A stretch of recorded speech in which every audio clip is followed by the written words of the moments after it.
Trigger warning. This podcast is about grief. Whether you are newly bereaved or whether you have been stuck in grief for years, I do hope this podcast brings you some comfort. Grief is such a universal experience, but we all do it differently. This podcast is not about fixing you or forcing the healing process, because there is no cure for grief. It can only be absorbed, experienced, loved and cared for. So whether you are doing it privately behind closed doors, or like me, you are kicking and screaming your way through, let's support each other. This is a safe space where we can come together and share experiences. My hope is that this podcast shines a light on your path and gives you the strength to navigate your way through the grieving process. My name is Louise Bates, and I'm so pleased we connected. I'm looking forward to interviewing people who have also walked this path to find out what worked for them, in the hope that it helps you too. I'm sending you so much love and support, and I look forward to sharing this crazy journey with you. Hello and welcome to today's episode of A Gift for Grief. Before I introduce my guest, I feel I need to preface this episode with another trigger warning. We will be talking about suicide and bereavement by suicide. Now, this can be a very emotive subject, so if you feel this may be too difficult for you to listen to, please feel free to listen to a different episode. There are links in the show notes to various organisations if you feel you need to talk to somebody afterwards. You will also find links to other topics we discussed today. Now, there's a vast difference between normal death and death by suicide. And today, I have the privilege of hosting a guest who has personally experienced the tragic loss of her son Iggy at the tender age of 15 to suicide. Now, without further ado, I would like to introduce you to my awesome guest, Charlie Hart. Charlie, welcome, and thank you for being a guest on my podcast. Thanks, Louise, and thanks for having me. You're very welcome.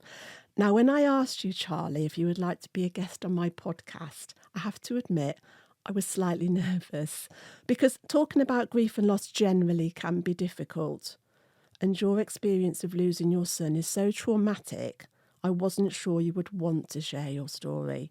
But you've reassured me that you find talking about it very cathartic, and I'm so grateful you said yes. So a very, very warm welcome to you. Now, I've mentioned to maybe half a dozen people that was hosting this episode, and the look on their faces spoke volumes. I was met with worried looks and questioned why I would want to do this. Are you sure that's a good idea? And I did question myself for about a minute and then thought, damn right I want to talk about this. We need to break down the stigma and support those who are struggling with bereavement by suicide. Society needs to hear these conversations. We need to be more grief literate. If people find this topic too difficult, I understand, and they can turn it off. It's not my intention to upset anyone. Now, we first connected through my Facebook bereavement group, Letters to Matthew. And today is the first time we have physically met each other. But I feel like we have a deep connection because we both lost a child. Do you feel that too? I do, definitely. Yeah. I read your book quite a while ago because our mutual friend Bob Brooker thought of me when he read it and gave me a copy. Yes, yeah. Oh, that's amazing. Well, I feel like we belong to this weird club that nobody wants to belong to. Yeah. Now, before we talk about your son Iggy, I would love to talk a little bit about the work you do. You are an advocate for neurodiversity, and I find your Facebook posts and videos fascinating, and it's been a real education getting to know you. You are so knowledgeable and passionate about this subject, so perhaps we could start with a little introduction to the work you do in this fascinating world of neurodiversity.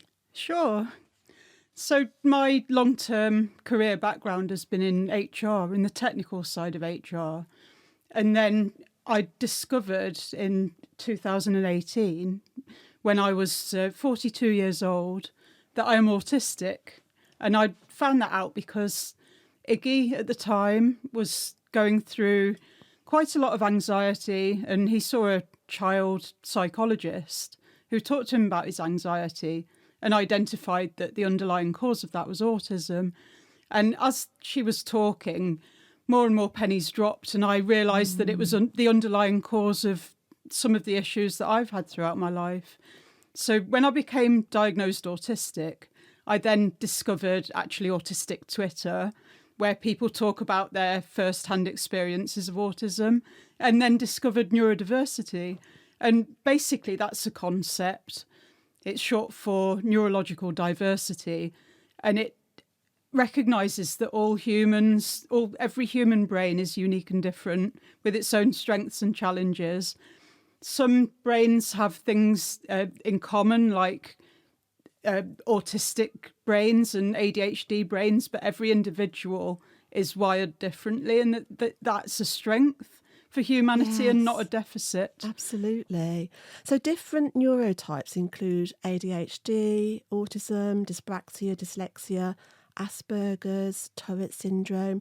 There's quite a long list, isn't there? Yes. And these examples of neurodiverse conditions help us understand how differently some people think, learn, process and behave. Yeah? Absolutely. But we also need to recognise that they rarely exist alone. So mental health conditions often manifest with these as well. And they're also, if you're an anxious person, you're also neurodivergent. Yes. And quite often you might have more than one neurotype or neurological difference. Yeah. So it's really, you can't pigeonhole people, because we're all a collection of our experiences and our wiring. Yeah, absolutely. I have a basic understanding of this, as my daughter was diagnosed back in the day when it was called specific learning disability. Has the language around this description changed now? It's constantly changing. Yeah. So my brother is autistic and ADHD with learning difficulties. Yeah. And he was called mentally handicapped when we were growing That's up. unbelievable. I find that really Hear that, don't stigmatising. Yes, yeah. But once he was quite difficult to diagnose, I think, because he didn't neatly fit into any pigeonhole. No. So it was difficult to place him in an appropriate school for his needs. Yeah. But once we understood that he was autistic, we didn't call him mentally handicapped as such then. Thank God it's changed as well. So our daughter Piper, we paid for her to have a psychological assessment when she was about 11, because she was starting to struggle socially, and the teachers were worried about her coordination and things like that. So she had lots of little things. So she's dyslexic, dyspraxic, slightly Asperger's. But she hasn't got one thing really big, but she's got lots of little things. Yes. So I can understand what you're saying. And I would love to do some extra training in this area, because as a therapist, I understand how important it is to connect to my clients. I need to build rapport, and they need to feel safe and trust me. So if I can understand the different neurotypes, not only will it make me a better person, it will make me a better therapist too. So I would like to do some more training in this area. Is this something you have thought about offering? Definitely, yes. Oh. Yeah.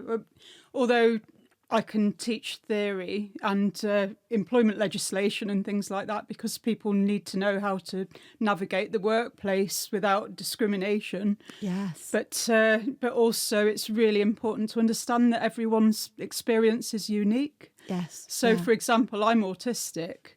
People might make an assumption that I live off chicken nuggets and fries, because some autistic kids do. Yeah. But actually, I like all types of food, and I have a really varied palate, because I'm also a sensory seeker. So I'm constantly looking for new things, new experiences that are tingly on my palate, and I'm not into bland food at all. You are an amazing advocate for this, so we need to talk about training after this podcast. Yes.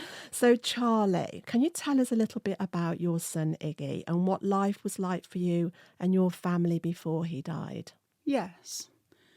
So all of our kids are somewhere on the spectrum, you could say.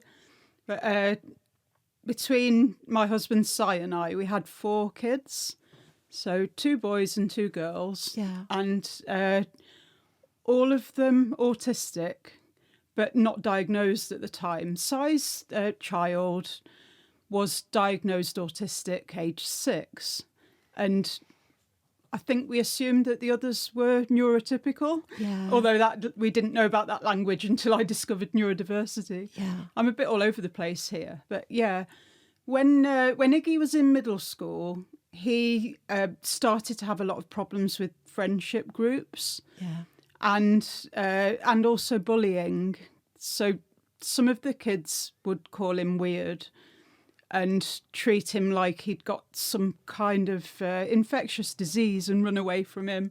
So that started to really dent his self-confidence. And when he got into high school, he started to have quite serious anxiety attacks. But he was always really happy and really into things. You know, he was really enthusiastic about cars, built up a lot of information about cars in his mind, and if anyone wanted to buy a new car, he would interview them about what they were looking for in a car, and he'd be searching Auto Trader, trying to match them to their ideal car, planning to do a degree in mechanical engineering because he wanted to make a living out of his passion. And he was really interested in Marvel and superhero films and things as well, and action adventures. Very, very enthusiastic. Yes. Well, you know, school is like a war zone, isn't it, for some children? Yeah. And if you're not the average, you're not the brightest, you're not the most popular, it is a war zone. But the adult world is a lot more forgiving, I think, isn't it? Possibly, although I could talk about what it's like to be autistic in a conventional workplace quite a lot as well. Yes. But at school, to me, I mean, I was bullied, but I just tried to rationalise it and think, okay, they're calling me weird and different. I don't really have a problem with that. I wouldn't want to be like everybody else. No. But some kids can't rationalise it like that, and they do feel it as a rejection. So it will hit some kids harder than others. And a lot of it's to do with the self-esteem. And I try to raise my kids with good self-esteem. I try to tell them how awesome they are. And admire their good qualities. But absolutely. Sometimes it's not enough. Because society, you're not with them 24/7, are you? They still have to go out into the real world, and it's cruel. It's a cruel world out there. Now, Iggy, you say, wanted to be a mechanical engineer, and he was even planning his work experience with a car mechanic. Yes. He was planning his future. Yeah. So how do you begin to process the shock of his death and how he died? It's a really complicated story, actually, because when he died, it looked like it was an accident at first. So we thought that he'd done something that was a bit reckless and risky behaviour, and that it had tragically led to his death. So when we began processing and coming to terms with that and finding understanding and acceptance, we were doing that on the basis that it was a tragic accident. And in the coroner's inquest, I was there saying, yes, he was looking forward to the future, training for his Duke of Edinburgh expedition, nagging me to buy him a tool to polish the stones that he collected on our walks.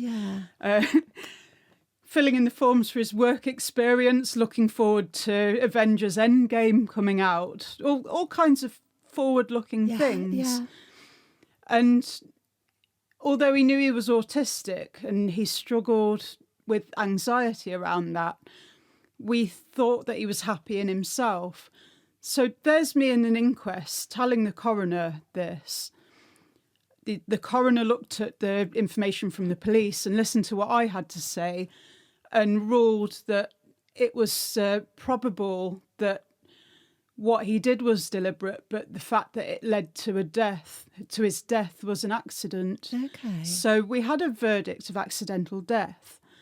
And told all friends and family this as well. Yeah. And then a week later, got his laptop and phone back from the police because they didn't need it anymore after the inquest. And my husband found that Iggy had actually videoed his own death. My husband found that on the memory card on the phone, which the police didn't even look at. Oh my gosh. Yeah, they couldn't boot up the phone. The phone had, the battery had died and the phone had crashed and wouldn't boot up. Yeah. But they didn't think to look at the memory card. What a dreadful shock. Yeah, absolutely. So we'd gone through like a journey. It's not a linear A to B journey, going through grief and bereavement, as you all fully know. Yeah. There's some backward steps and there's some meanders and side quests. Yeah. It's not you could be a spider dipped in ink put on a map as far as I'm concerned, but we'd started on this journey. Iggy died in April and the inquest was in August. Yeah. And in August we found out from my husband watching a video that he had done it deliberately. It was very clear. So we had to start again, really. Yes, yeah. Not only understanding again that what he'd done was deliberate and trying to understand why, but we also had to tell friends and family what we told you wasn't actually what happened. Yeah. At that time, I went to I found the Survivors of Bereavement Through Suicide group, which is a national support group with local meetings.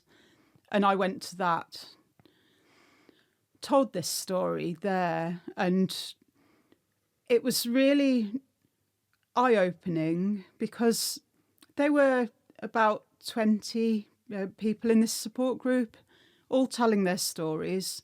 And the thing that linked all the stories is that none of those people were expecting, none of them thought that their loved one was at risk of suicide. No. Every single case, it was a bolt out of the blue. Apart from there was one mother whose adult son had been in a mental institution. Yeah. He'd gone through a really bad time because his wife had divorced him and stopped him from seeing the kids. And so that was not unanticipated, but all the others were bolts from the blue. Yeah. I can't imagine, Charlie, what you've been through, and I'm so grateful that you're here and able to share your story, because there will be people listening that are going to take something from this. And I understand with any sudden death, the police have to be involved and there's a process that they have to go through. But have they learned any lessons? Because it's such a delicate operation. Yes. How can they make such big mistakes? Yeah, I'm sure they have. I can't believe what what you've explained to me. I had no idea that this backstory was behind, your tragedy. Yeah. I haven't talked a lot about it because I was worried about press intrusion at the time. Yes, and yeah. The police, the sergeant, what do they call them? The DI, they came to our house 2 or 3 times to try and explain what had happened and apologise. Yeah. And yeah, I can understand what happened, and I do believe that they will learn from it and be more thorough in future. Yeah. But I think they were just thrown by the fact that the phone wouldn't boot up. Yeah. Okay, so unfortunately, there's still a stigma around suicide. Yeah. People don't like to talk about grief generally, but suicide has its own footprint in terms of how society, different religions, various belief systems view death by suicide. And they're quite unhelpful attitudes, aren't they? Did you find this? Yes. Not from my immediate group of friends, family, colleagues, No. but on social media. Because I'm a neurodiversity advocate, I do overshare quite a lot on social media. Yeah. I'm a great believer in storytelling, which is one of the reasons that I'm here talking to you today. I think that humanity is this thing that we need to understand. We need to understand different people's experiences. And it's really powerful if we relate to those experiences, because then we don't feel alone. So on LinkedIn, which is meant to be a professional social media platform, but I talk a bit there about being autistic and also about being bereaved. Yeah. On one of the anniversaries of Iggy's death, I shared there on LinkedIn my charity webpage about Iggy and about how his legacy is trying to promote understanding and acceptance of autistic people who are LGBT. And I shared that and said that it was the anniversary of his death, and it got 1 million hits worldwide. Wow. And I was quite freaked out by some of the comments. Some people, and a bit of context here, I don't believe in God, I am an atheist. Yeah. But some people were in the comments saying things like, I'll pray for his soul, which made me feel like they think he's gone to hell, which I don't believe in, but I still found that really offensive and really inappropriate. Yeah. And some of the comments were implying that he'd committed some kind of crime or sin, and I wasn't expecting that at all. I've seen around the same time other autistic teenagers that had taken their own lives, where the stories had ended up in the tabloid media. And a lot of what I saw was parent blaming. Right. And that's why I didn't want to talk to the press at the time. Understandably, yeah. Oh, yeah, if this child had been able to talk to their parents, if they were adequately supported, if their parents had advocated for their needs. Yeah. And obviously I am an advocate. It's what I do all the time. Yeah, yeah. And he did open up to me a lot about his struggles, but it doesn't stop people from making assumptions that the child wasn't adequately supported. Yeah. But on LinkedIn, they were blaming him, which is even worse, and really took me by surprise. I completely freaked out and deleted the whole post that had 1 million hits. Yeah, it's so upsetting to hear that. You know, what goes through just people's minds when they're typing this into the keyboard. Yeah. It is really upsetting, isn't it, to think there's people like that out there. Let's hope that this podcast is going to reach these people. They actually meant well as well. I think they actually thought I would want to hear they were praying for his eternal salvation. So do you think that their intentions were good? Can you take some comfort from that? Yeah. Maybe? Yeah. Yeah. But it doesn't land good, does it? It's still offensive to me. It is, yeah, yes. yeah.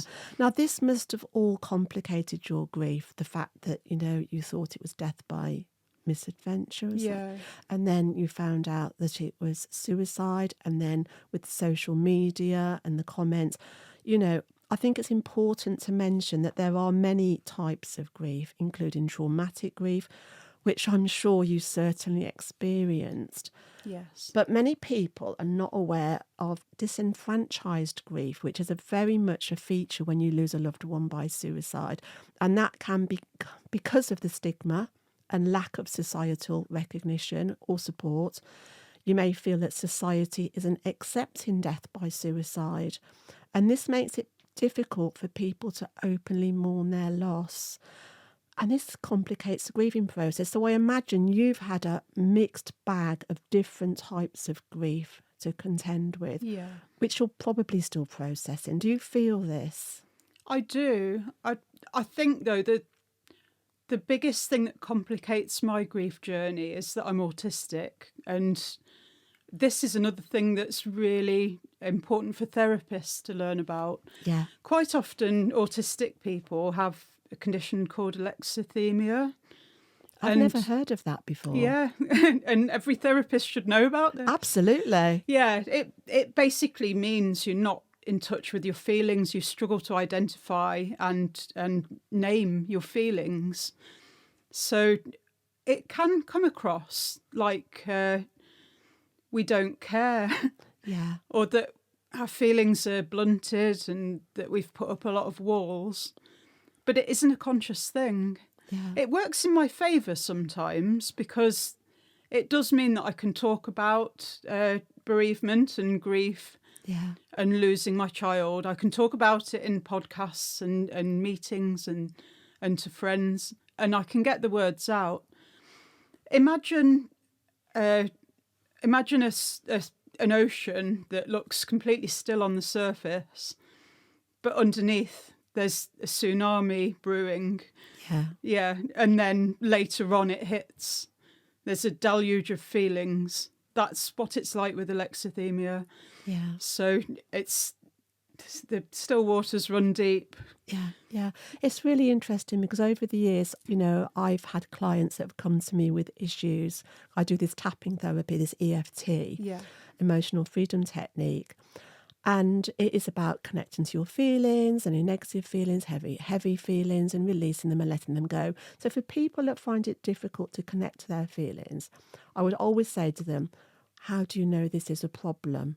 I would have to find a way of working out differently. Yes. So I'm so up for doing your training because it is going to help me so much to, Fabulous. Yeah, absolutely. I had psychodynamic therapy before Iggy died, actually. Yeah. I was processing another loss because I had two miscarriages, both of which were missed miscarriages Yeah. with traumatic procedures in hospital 3 months apart. Okay. And that's why I had a 5-year age gap between Iggy and his sister Izzy. Yeah. Because I went through that, and then it affected me so badly. I was on antidepressants for a while, so I didn't Yes. try to conceive. Yeah. But psychodynamic therapy, the therapist I had, she taught me how to notice the signs in my body, the physical signs, like Yeah. my breath quickening or my heart racing, tingly feelings. She would stop me and say, just stop talking a minute and just be aware of what's going on in your body. Did you find that helpful? It was extremely helpful, yeah. I've gone back to Worcestershire Healthy Minds and said, can I please have more therapy from that particular therapist? But it doesn't work like that. When you go through NHS therapy services, you're just on a waiting list and you get what you're given. It unfortunately is, isn't it? So I have gone back to them and I have had counselling, but it was very, very generic. Yeah. And sometimes I find that I know that my experiences are atypical and that the way that I process things isn't like everybody else. But then that can sometimes get diminished by a counsellor or a therapist that reassures me that everyone feels things differently. And that classic grief curve, it's never a neat curve for anyone, and it's always a tangled mess for everybody. Absolutely. Yeah. But I really feel like they need to listen a little bit more closely to how, no, it really is very different for me because I'm autistic. Yeah, absolutely. So did you find a lot of awkwardness around you in the early days, or did you feel supported? I always felt supported. Good. Yeah, especially by close friends and family. Yeah.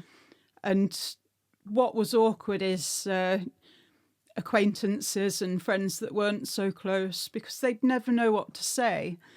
Yeah. So I put myself out there and still did the school runs, still took my daughters to school and back, and went into the office after a brief period of time off. Yeah. And yeah, it was the people that didn't know me that well that they really struggled with knowing what to say. Yeah. And a couple of friends crossed the road to avoid me. Yes, I think we've all experienced that. That happened to me on the parade in Leamington. And again, in Sainsbury's, somebody came into the aisle, saw me, and then the head went down and they disappeared. And I'm like, and you feel that, don't you? Yeah, It goes I deep. understand it, though, because I understand social awkwardness because I am socially awkward myself.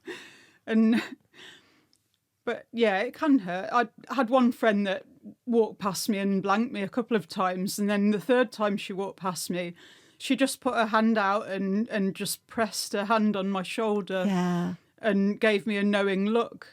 And that was great.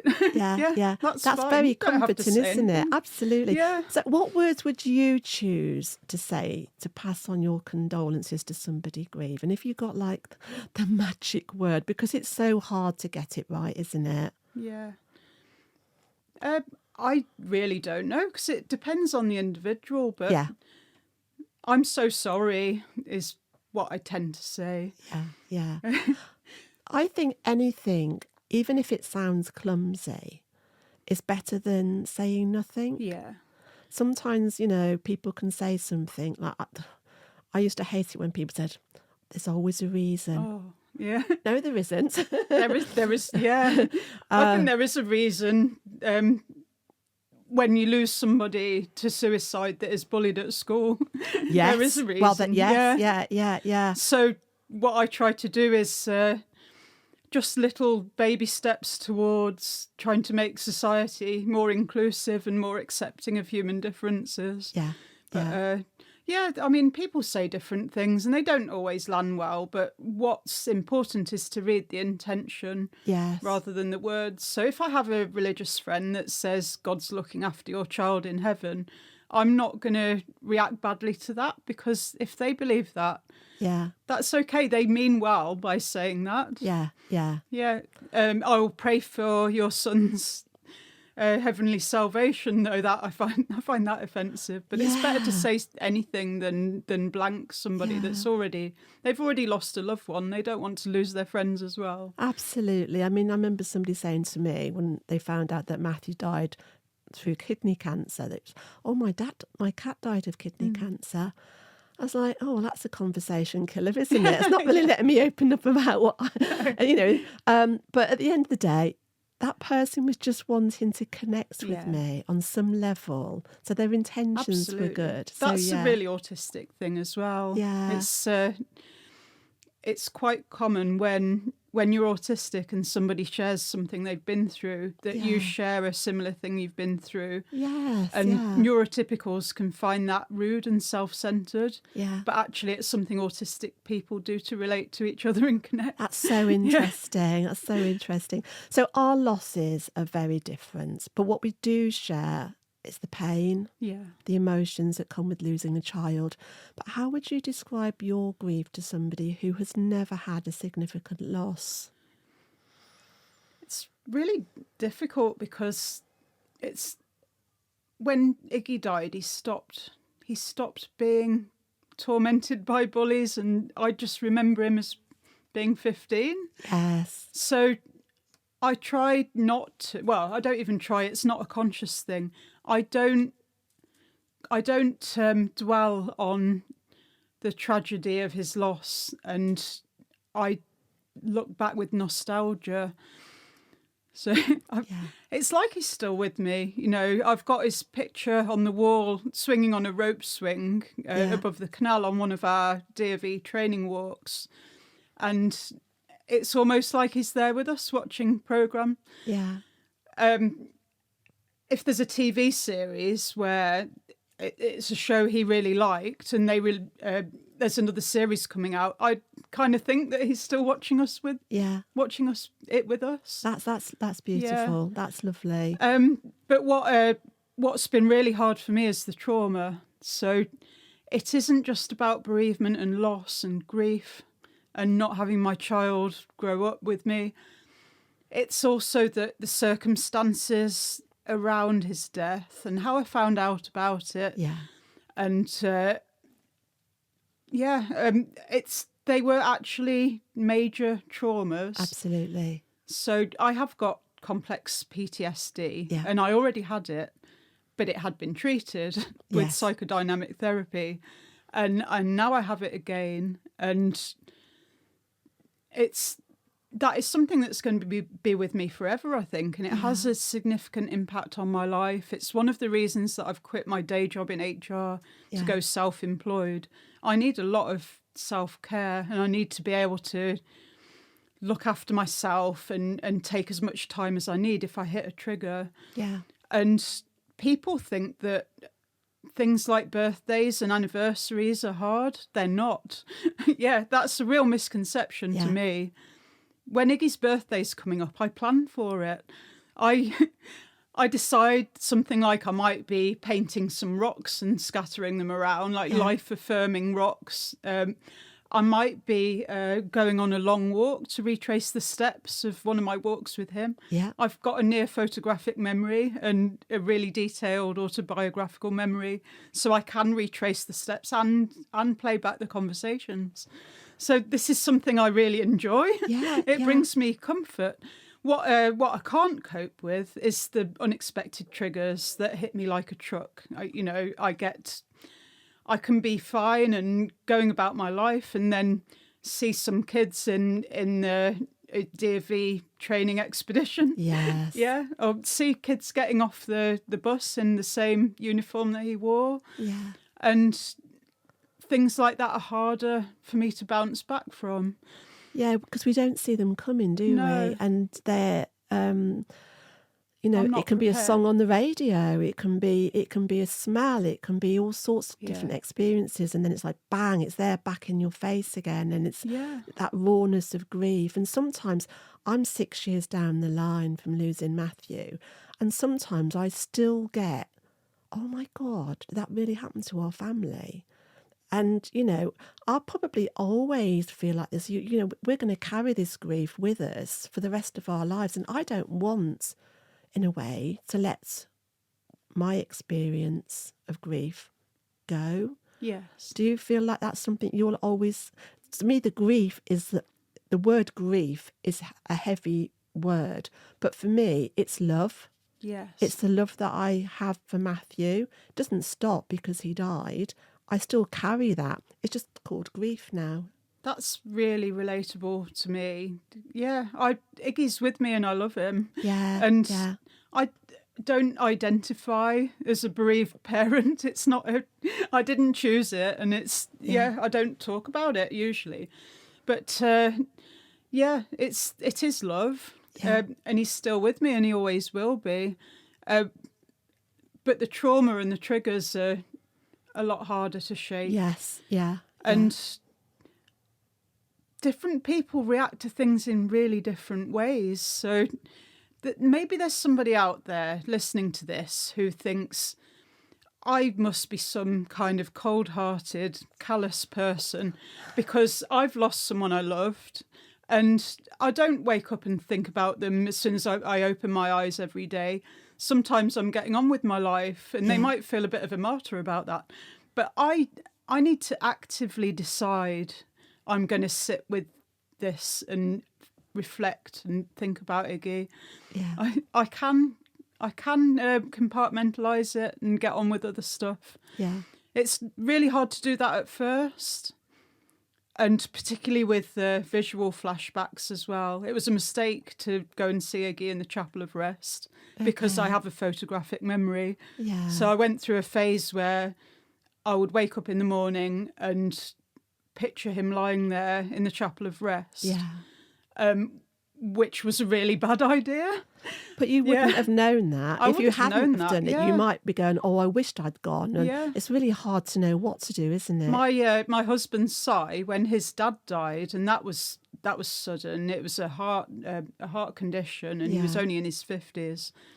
Si struggled to feel anything, went to see his dad in the Chapel of Rest, and that's when he started to feel the feelings. So he thought it would help me.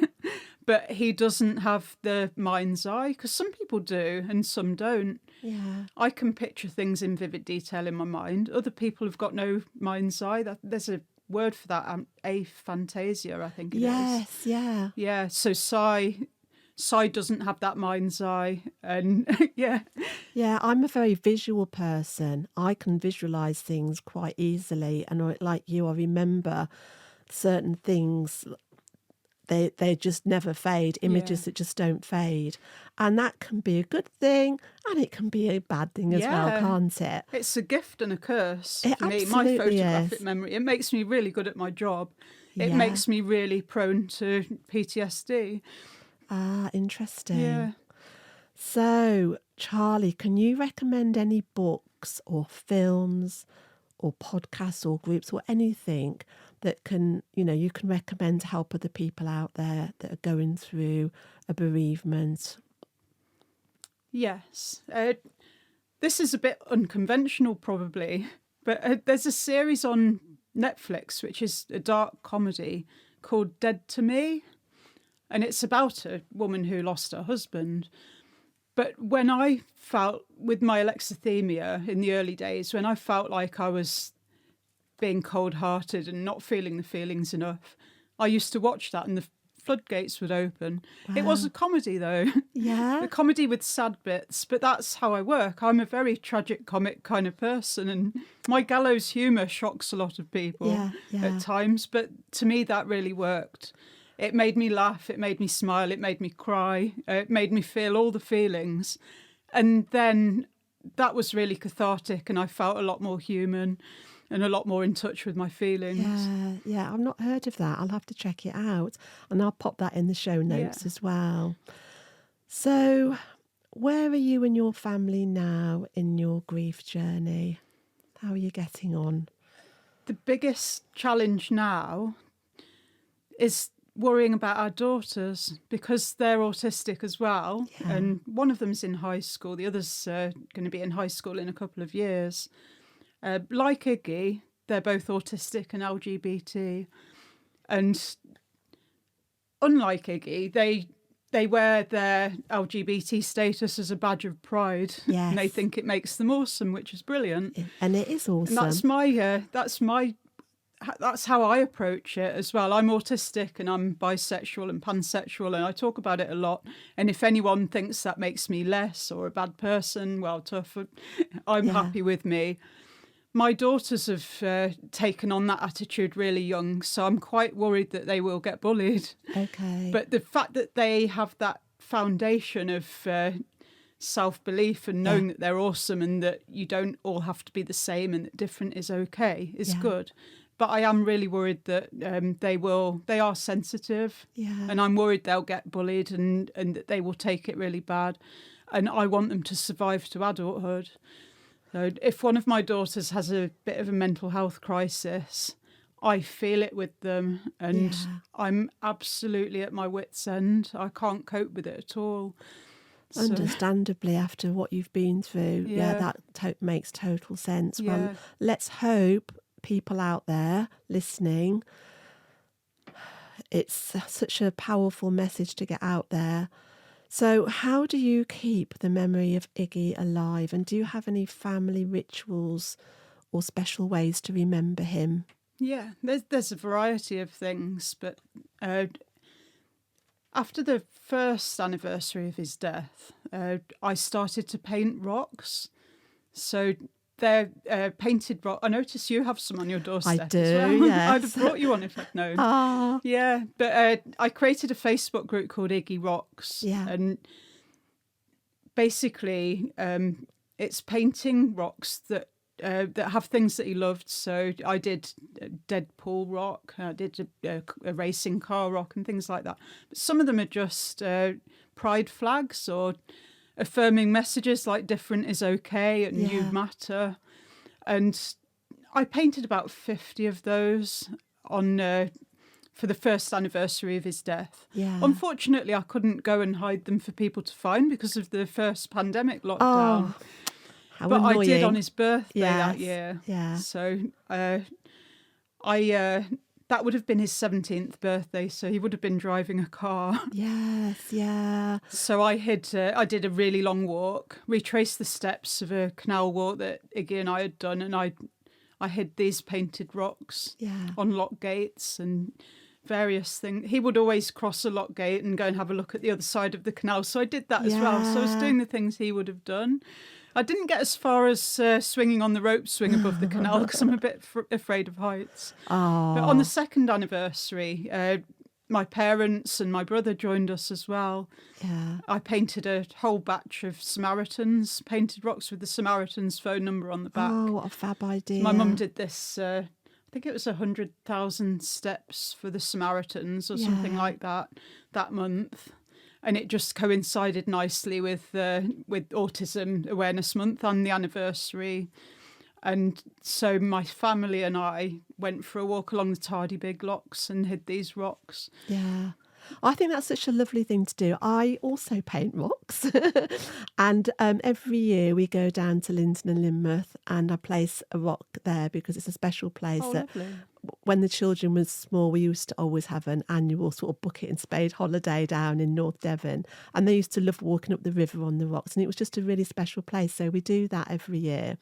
And I just find it really therapeutic as well. And I'm not artistic, but I can paint rocks. Yeah. I can just look at find inspiration from Pinterest and think, oh, well, I'll just copy that. And so, yeah, I think it's a lovely thing to do. The simple rocks are really effective.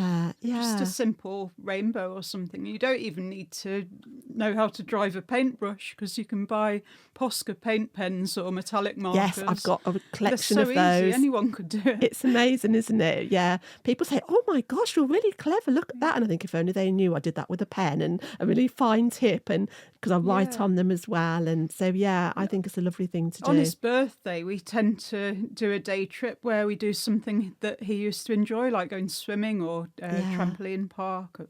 And then in the evening, we'll watch a film that he would have enjoyed. Yeah, we do similar things. Yeah. And we talk about Matthew all the time. Do you find that you talk about Iggy as a family? Yeah. And do you remember when this? Yeah. And, this bench, Iggy and I had a picnic here, and that kind of thing. Absolutely. It keeps their memory alive because they're still part of our lives, aren't they? We need to hear their names being spoken. Yes. Absolutely. So, Charlie, you've already told me that you're an atheist, and my next question is, what are your thoughts about the afterlife? Yeah. I don't believe in an afterlife as such, but people live on in our memories and they leave a legacy. And in Iggy's case, his legacy is my activism and advocacy for the double rainbow. Yeah. So the double rainbow is when people are on both the autistic spectrum and the LGBTQIA spectrum. So I'm involved with a charity, Autistic Inclusive Meets. They have like a queer corner as such that advocates for acceptance and understanding of people that are autistic and LGBT. And in fact, your daughter Piper contributes to that charity as well. Yeah. So I shouldn't call it a charity because it's actually a non-profit organisation, although I may well push for applying for charitable status. Yes, go for it. So it's a fantastic legacy to Iggy.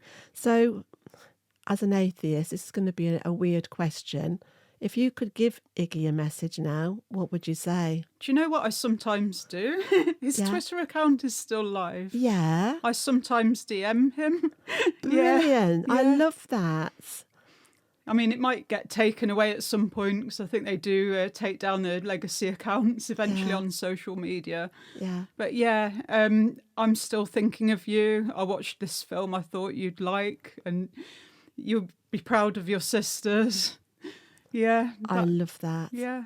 And on that note, Charlie, I think that is a perfect way to end our podcast. Charlie, you truly are awesome. Thank you. Thank you, and thanks for having me. You're very welcome. Now, I'd like to share a part of an email that Charlie sent me while we were corresponding to each other about this podcast. I've asked Charlie to record this here separately because I want it to be with her voice. It's a very powerful message. They're her words, and I want everybody to hear this. One thing I learned from the Survivors of Bereavement Through Suicide support group I attended was that almost every suicide is a bolt from the blue.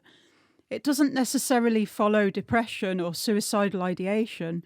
From the 20 or so bereaved husbands, wives and parents who shared at that session, only one had been concerned that their loved one was at risk of suicide. I think many are far more spur of the moment, like a meltdown that you can't de-escalate from by any other means other than finding the exit. A major brain event that overrides any rational thoughts, such as what about the impact of my loved ones that I would leave behind. This is such a powerful message, and I felt with Charlie's permission it needed to be shared. Now, I recently attended a webinar with Cruz Bereavement on understanding bereavement by suicide. It was a very informative and also enlightening experience, which helped me to become more grief literate in this area. What I discovered is that people who die by suicide don't choose to die. The pain of their situation or experience is so overwhelming They don't see or feel they have an option, and no amount of love and support can prevent it, because they are battling an invisible illness. Also, most of them are not suicidal. They have suicidal thoughts which are transient. If we can catch them at the right time, we can make a difference. By identifying these moments and intervening, we have the potential to make a significant impact. But as parents like Charlie know, it's not always possible. If anyone listening to this podcast is having suicidal thoughts, understand that they will pass. They may come and go, but there are options in between your dark thoughts. There are opportunities to get help. Communication is the key. Hopefully this episode will reach the people who need to hear this. I'd also like to add that until 1961, suicide was considered a crime in England and Wales. The term committed suicide originated from the belief as if someone had committed a criminal act. Although we no longer use this terminology, unfortunately, it still lingers in our language. I do hope this episode educates people on the harmful language surrounding suicide. Let's encourage the use of more compassionate and accurate terminology, such as died by suicide.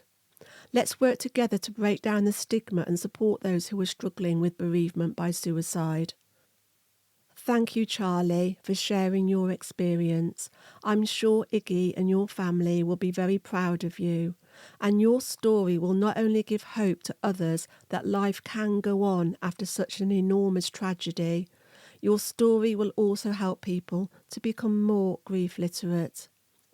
I sincerely hope this podcast supports Iggy's legacy, campaigning for neurodiversity and LGBTQIA+ acceptance and inclusion, making the world a better place for future kids on the double rainbow. If you need any further support after listening to this episode, please check out the show notes for all the links. Thank you for listening to this episode of A Gift for Grief. Please feel free to share it with your friends and family, and let's encourage others to become more grief literate. If you're struggling with your grief or worried about your mental health, please do speak to your doctor. If you would like to join me on my social media groups, check out the show notes for all the links. And I look forward to connecting with you next time.